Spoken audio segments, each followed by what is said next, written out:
get started. Hi, everyone. My name is Sishir, founder of Spectral. So for today's panel, a really interesting topic around the crossover of DeFi and on-chain agents. And so, we've seen DeFi really kind of explode back in DeFi summer in 2020, and it's kind of like slowed down over the past few years. According to TVL, we're seeing an uptick recently. But I think, the biggest use case we've seen in crypto and Web3 has been trading and speculation. And there's a really big opportunity here for agents to really try to unlock new use cases, create automations, efficiencies, and optimize a lot of these things. So there might be a really big opportunity for DeFi to make kind of like a roaring comeback. And so we want to dive into how that could actually happen. Before we get into like the details of all this, let's like everybody to just do a quick intro on themselves, what they're working on, something interesting about yourself. Hi everyone, I'm Tyagi from Capx, and so I share a background in electronics. It's been, I guess, almost 3 to 4 years since I've been in this space. I think I got into the space pretty much kind of in a common way that got in with trading, with speculation.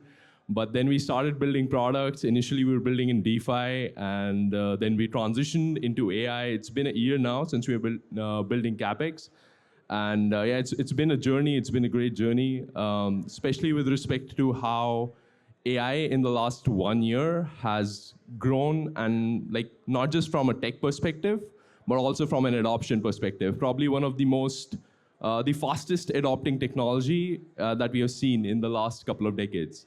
So yeah, it's been an exciting year.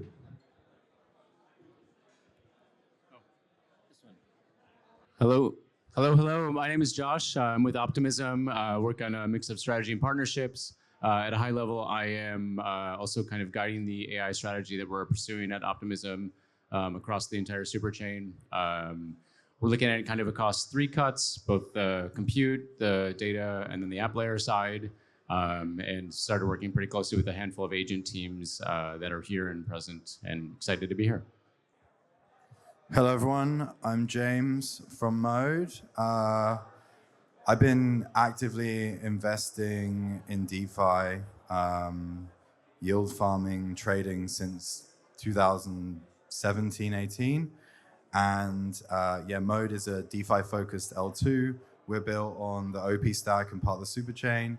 And we have started working on building or making the chain as good as possible for on-chain agents to start to perform different strategies, and excited to talk about that today.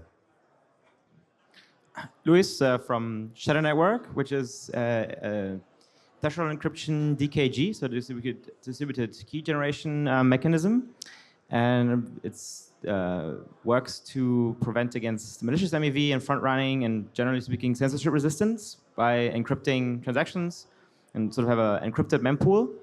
We're going live on the Gnosis chain on Thursday, tomorrow. And we also have an OP stack sort of testnet where that encrypted mempool is running. And then where it connects to AI, like this is nothing AI related, right, or agents, but we are using or are planning to use the Olas agents framework to test and sort of stress test and simulate the economics of the MEV and the encrypted mempool. Hello. Hey guys, my name is Michael. I'm from Almanak. Almanak is an infrastructure project that allows you to build, test, optimize, and deploy AI agents that make money. We believe that agents are meant to live on blockchain and are meant to optimize assets for DeFi, and DeFi is the perfect place for them. Personally, myself, I'm a DeFi degen. I'm in the space for 8 years, and I've been farming my way through up until today, and we want to make making money easier and more user-friendly for everyone. Great. Hello. Hey, great. So just to jump in, before the current hot narrative of AI, DeFi was really kind of picking up steam. If you had kind of good hindsight and all the things that we know about AI today, where could DeFi be optimized with AI agents, and what's the missing piece here to kind of bring on the next billion users? Yeah, I mean, I think one of the biggest gaps, which I think AI agents is going to fix when it comes to the adoption of DeFi, is going to be how difficult, like with respect, like user experiences with DeFi. I think this is something that has been covered for over like the last couple of years, that DeFi is something which lacks the communication when it comes to, or at least when it comes to the messaging and positioning, the way or the approach that companies have taken. And AI agents is just something that is going to cover that gap. It's just going to make it extremely easy for people to access these DeFi protocols. Like as a retail, I don't really care about automated market pools. I really don't care about where the liquidity is coming in, what chain am I on. I just want to invest in tokens, or I want certain yield, or I want to basically maybe park some money in some sort of stable coin, or I want to restake, but I don't want to go through that process of taking those 10 steps. And I think that is where AI agents going to make DeFi extremely easy for people to be able to access DeFi and also like participate at a very deeper level without all that hopping all those loops of bad user experience. I would agree that for the majority of users that's the case. But I think, for like say power users of DeFi, we'll see them running much more complex strategies with much more contextualized data than we currently have. I think that's where we're going to see the biggest impact. I think there's still a lot to be done for average users to get on board.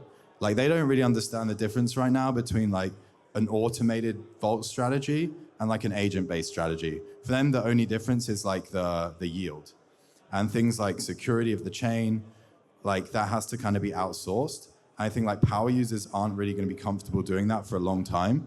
So they're going to still run their own very complex strategies with agents, and maybe even that will happen before we see mass adoption.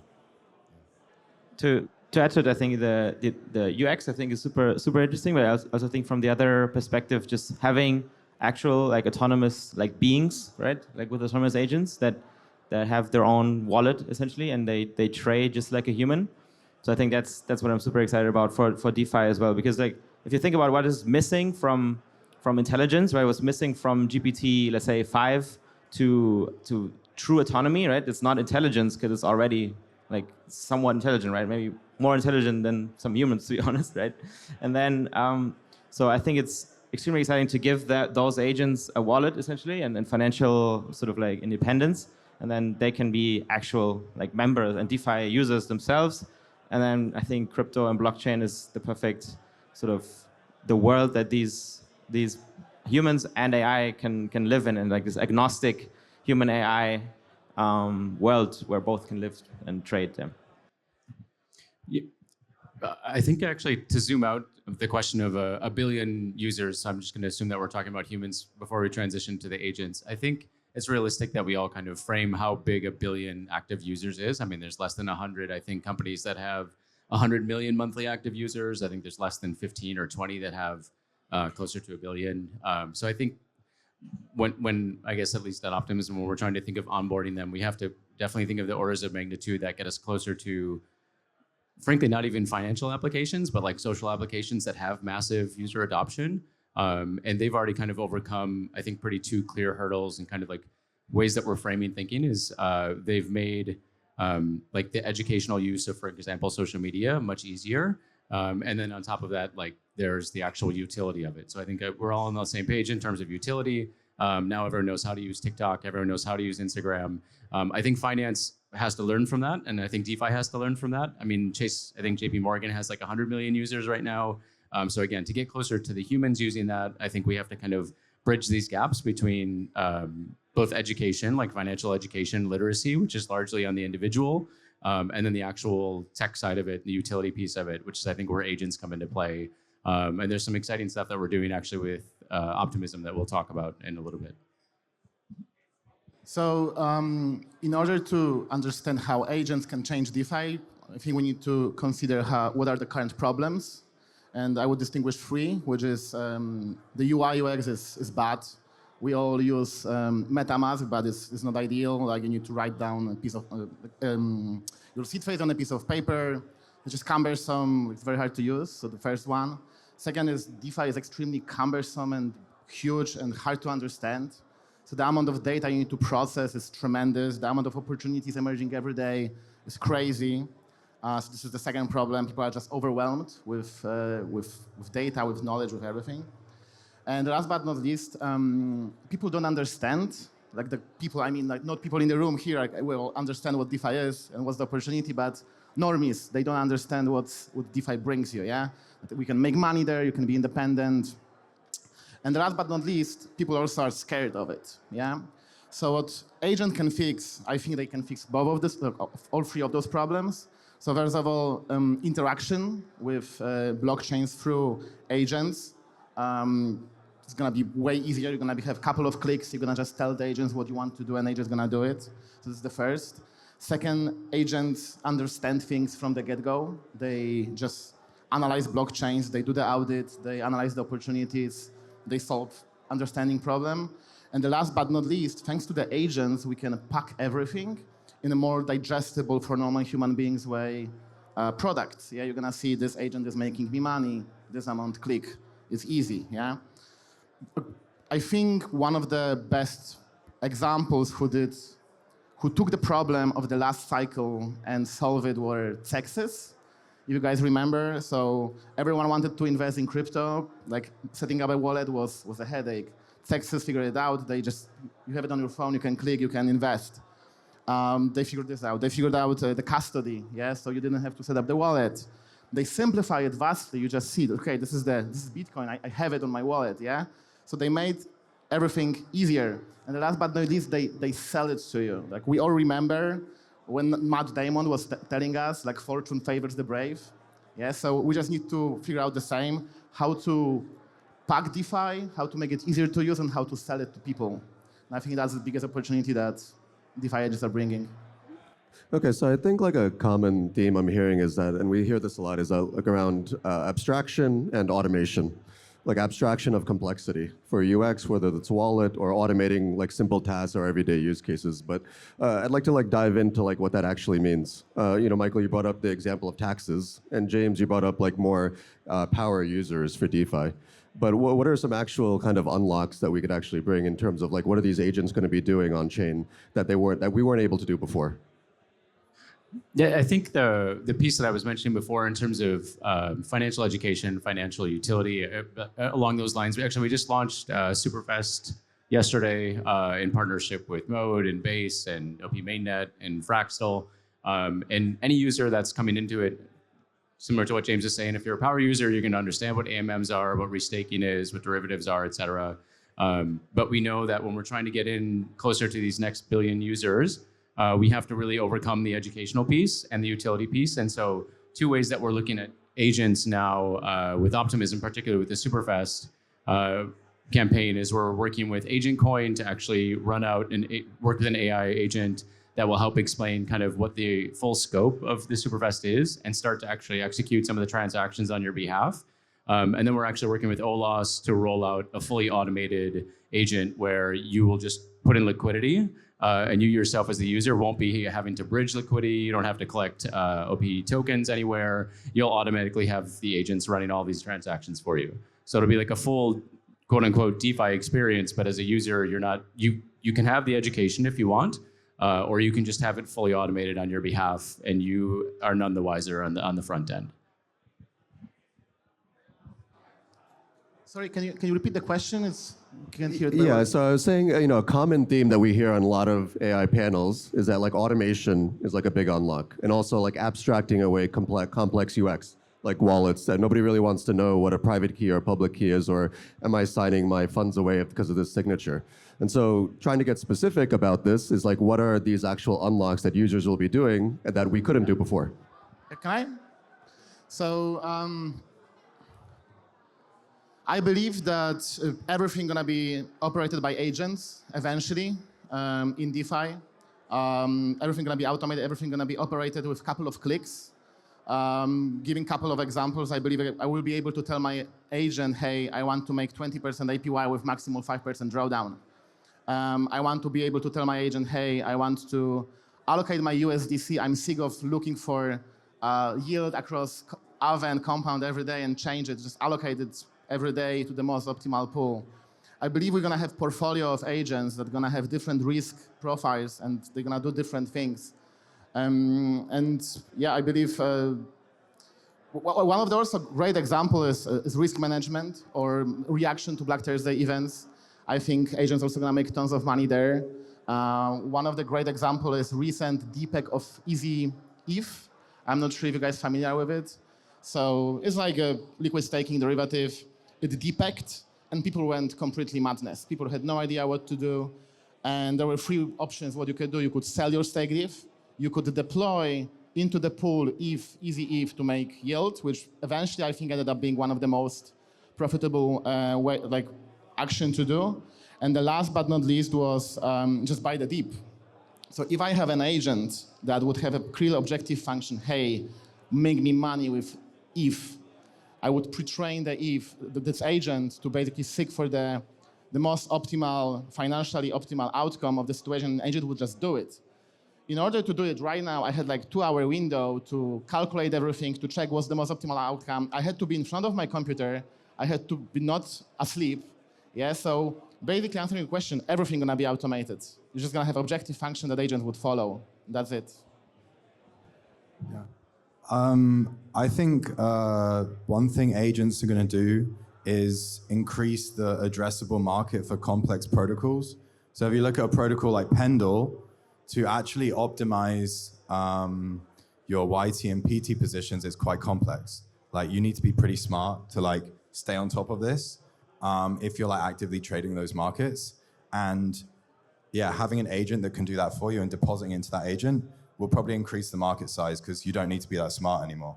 So I think we've seen this with yield farming. We'll start like with automated things like Yearn. We'll start to see it with much more complex protocols with agents. So I think it's a massive like unlock for very complex protocols. Like for example, options protocols, they've struggled to get adoption in crypto. Maybe agents that can actively trade options protocols will increase liquidity in those markets, increase users, which would be pretty huge for them. Ours is sort of a little more boring, our use case, with this testing approach, right? So where for the MEV and kind of MEV prevention, it's very hard to, we try to do research, right? To how does it impact transaction ordering and how does transaction ordering impact sort of individual user P&L and front-running losses? But only takes you so far, right? At some point you have to just sort of like build it and try it out. And then, for example, where we launch it, on Gnosis chain, to be honest, there's not a lot of MEV, so it'll just be extremely hard to test it there. So that's another sort of just an interesting use case, I think, for the autonomous agents where, yeah, they can behave like real traders. Olas have this thing called baby degen, right? I think love the name. So yeah, they can just trade like normal humans, and then maybe the other group trades like normal front runners, and then we can see what's happening. Yeah, just another smaller unlock, I would say, yeah, but just for testing and simulation. Right. Just one point that I would like to add, and especially to what Michael said. I think intent is something which is the biggest unlock which will happen with respect to AI agents. That a lot of people, like, again, I'll go back to retail because, again, at the end of the day, we are building these products, or at least we're building a lot of these products for retail. And one of the biggest unlock will be that as retail, I don't really know strategies. Like, all I know is I want to make it. I either want to make like 5 or 10% return, or I have a loss-bearing capacity of maybe -2% or 4% or something, right?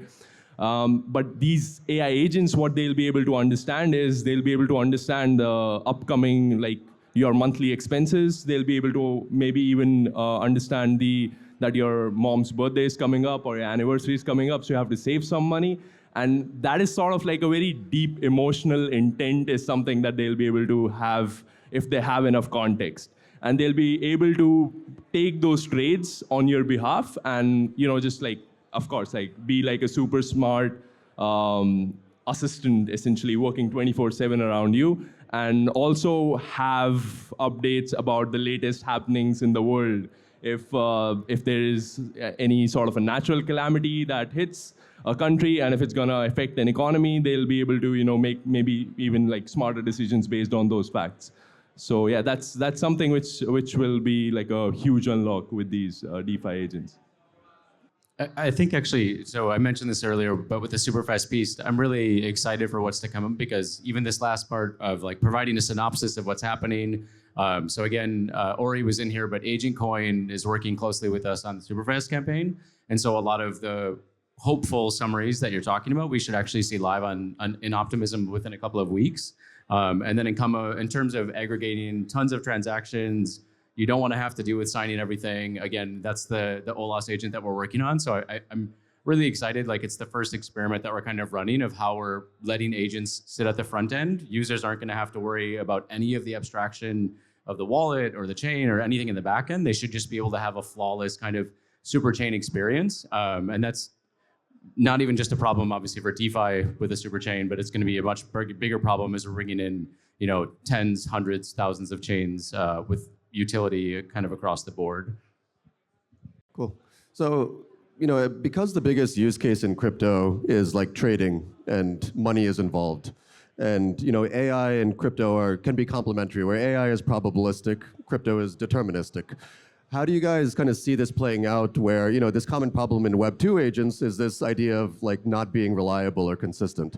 And when money is involved, and I think all of us are like building in this space, what's our responsibility to actually bring consistency, reliability, and some level of determinism to these agents? And how do we make that trade-off? So I can take it. So it's a great point. We need to give people tooling that would allow them to understand what is actually going on, what are the risks associated with deploying money towards an agent.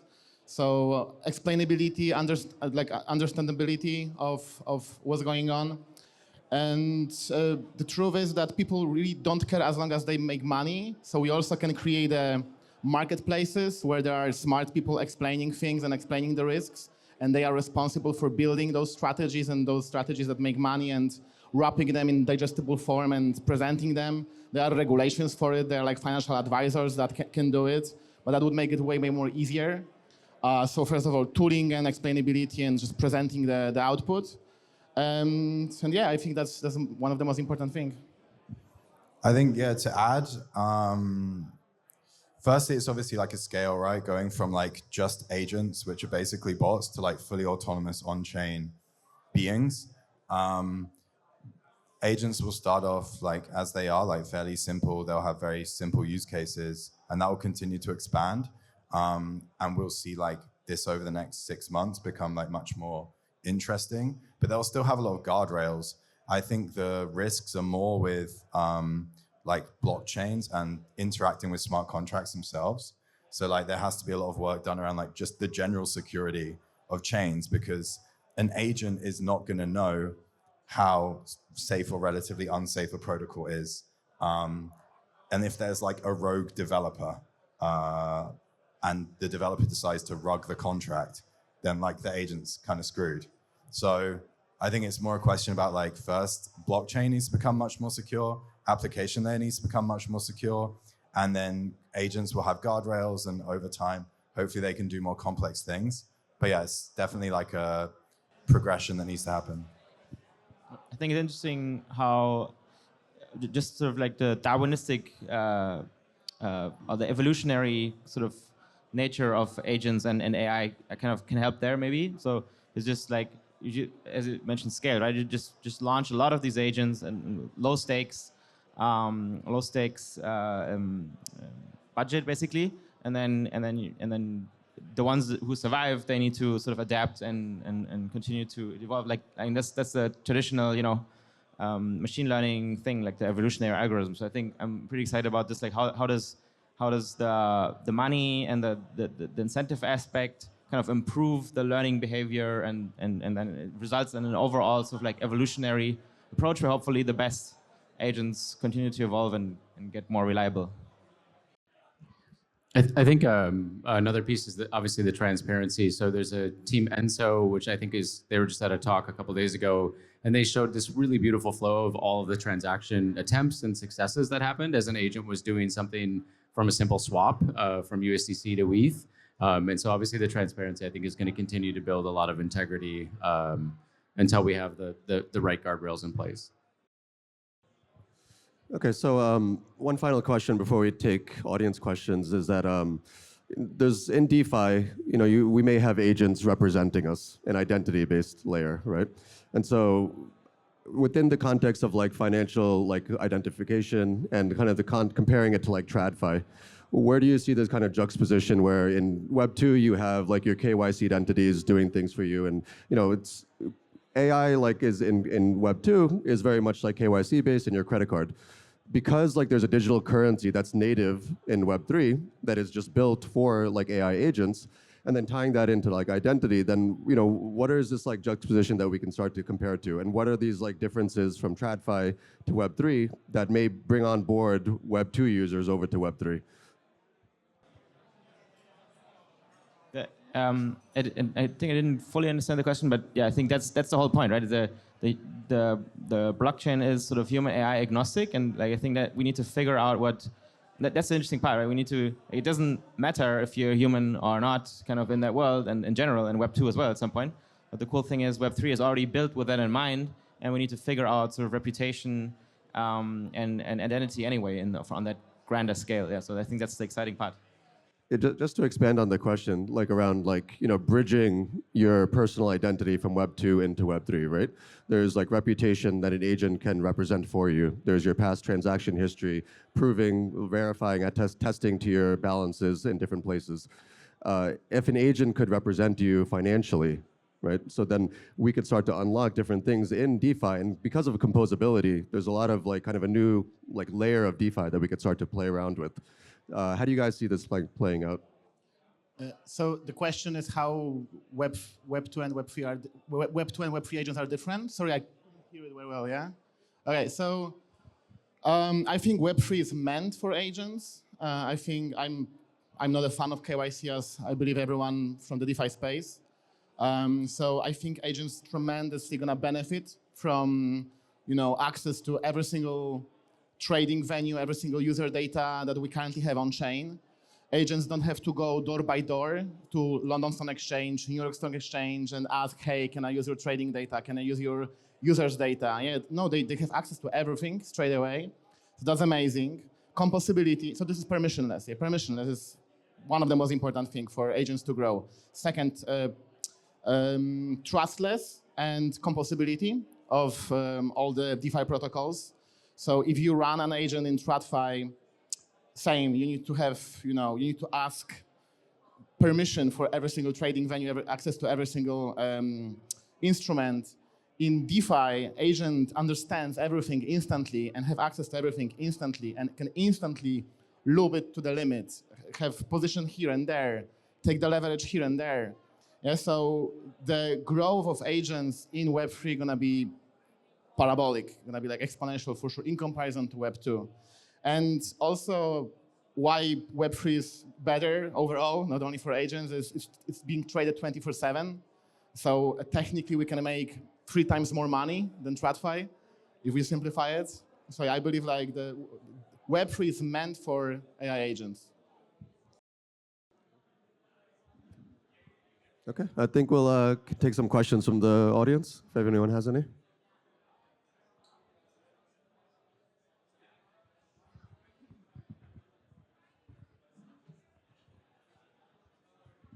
Thanks, gentlemen.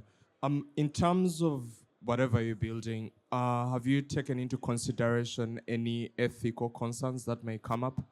Secondly, in terms of usability, I know we want to make sure that we get as many retail users to be able to use these products, right? But we have to make sure that we're compliant. Now, for example, the EU Act mandates that if you're doing anything in regard to AI, you must be able to explain to the user every single step of why the AI agent is performing whatever task it's performing. Are you guys taking this into consideration? I would love to take the ethics part of the question. Yeah, so I think one of the best things you can do for ethical AI is to build it open source and sort of transparent, and everyone can see what's happening. Because yeah, and that's what we're doing, right? And as opposed to OpenAI building some monstrous machine in some basement where we don't know what's happening, right? So I think that's the big part, I think, that speaks for Web3 and AI in terms of ethics. Yeah, but I generally agree, lots of problems and potential risks. Yeah, I think initially, like most agents will have set rules, so you'll be able to explain based on the rules they're following before they're like completely autonomous. So I think before we get to that stage, it's going to be compliant. But yeah, having completely autonomous agents that are let loose, yeah, that's going to be difficult to explain. Yeah, I mean, like, just reiterating what Louis said, I think, yeah, open sourcing the data sets the agent is basically being trained on, and basically publishing the code for the AI agent is definitely something that you can do in order to be more ethical, at least, for people to be able to review, vet, and go through whatever AI agent that you're running. With respect to compliance, I think that will come down to whichever user is using the AI agent. I believe, like, even AI agents, and not just AI agents, in fact, LLM models themselves will have certain licenses and certain like ethical checks that will be passed on to them. And this is something which is currently being discussed, and I feel like this will basically transcend not just from LLM models, it will actually transcend to AI agents as well, where an AI agent will have, let's say, just like how you have certain OK tested marks on whatever food products you eat, that this is FDA approved or whatever. Just like how you have certain, how financial assets or financial institutions are basically vetted by SEC. Similarly, LLM models or AI models or AI agents will have will have to pass those checks as well. So I think at a large scale, at a macro scale, any sort of an LLM model, whether closed source or open source, will have certain checks. And there are some projects which are actively working on making them more ethical and compliant with different geographies. I think maybe just in the context of the Superfast campaign, similar to what I was saying, like that in itself will have to have parameters that the agents can't run rampant. David's over there, but he'll actually be helping us with the integrations for everything. So for example, if we're doing an aerodrome or a velodrome integration, it's directly working with that team. It's not like an agent just has 1,000 USDC and it can run rampant across the superchain. So there is still quite a bit of manual, like human involvement, even though the agents will be operating kind of in a glorified bot way in some ways.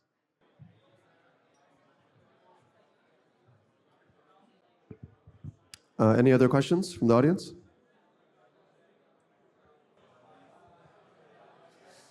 Okay, great. Thank you again to the panelists.